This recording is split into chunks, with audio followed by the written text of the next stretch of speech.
ഇന്നും പതിവ് പോലെ തന്നെ നമ്മുടെ പറമ്പിലേക്ക് ഇറങ്ങിയിരിക്കുന്നുണ്ട് കേട്ടോ. കുറച്ച് കോളിഫ്ലവർ, കാബേജ്, അതേപോലെ തന്നെ നമ്മുടെ അവിടെ നിന്ന് കുറച്ച് പച്ചക്കറികളൊക്കെ വേറെ ബാക്കിയുള്ള ചീരയൊക്കെ ഇന്ന് അരിഞ്ഞെടുക്കണം.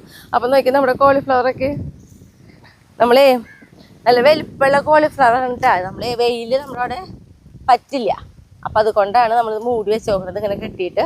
അപ്പം ഈ നമുക്ക് ചെറുതായിട്ടൊരു കളർ ഷെയ്ഡ് കണ്ടോ, അത് നമ്മുടെ വെയിലിൻ്റെ ഏൽക്കണതാട്ടോ. അങ്ങനെ ചെറിയൊരു പിങ്ക് ഷെയ്ഡ് പോലെ വരുന്നത്.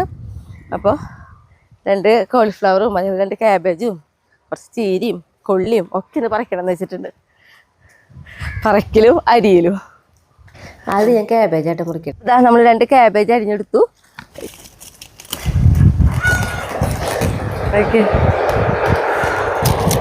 ഒരെണ്ണൂടെ മുറിക്കട്ടെ കേട്ടാ. അപ്പോൾ നോക്കി നമ്മളിതാ 2 കോളിഫ്ലവർ മുറിച്ചെടുത്തു കേട്ടാ. അപ്പം ഇനി നമ്മൾ ചീരാട്ടാ, ഞാൻ പറയണ പോലെ നമ്മുടെ പറമ്പിലെ ചീര കൂടുതലും തന്നെ മുളച്ചിട്ടുള്ള ചീരകളാണ് കേട്ടോ. അപ്പം ഞാൻ അരിയണതെല്ലാം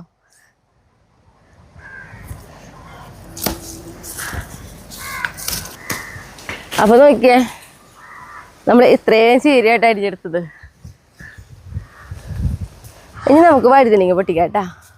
ഈ വഴുതനങ്ങ ഉണ്ടല്ലോ 2-3 വർഷമായിട്ട് എൻ്റെ കയ്യിലുള്ള ഒരു വഴുതനങ്ങ തൈയാണ് കേട്ടാ. ഇപ്പോഴും നമുക്ക് ആവശ്യത്തിനൊക്കെ ഇത് വന്നു കഴിഞ്ഞാൽ പൊട്ടിക്കാൻ കിട്ടും. ഇത്രയും വഴുതനങ്ങ ആട്ട നമ്മൾ പൊട്ടിച്ചത്. ഇനി നമ്മൾ കുക്കമ്പർ ആട്ട പൊട്ടിക്കണത്.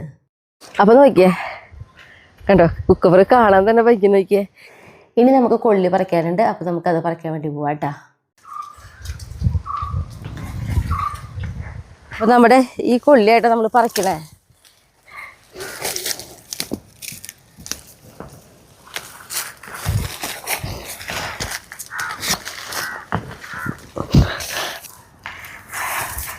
നോക്കിയേ, നല്ല കൊള്ളി.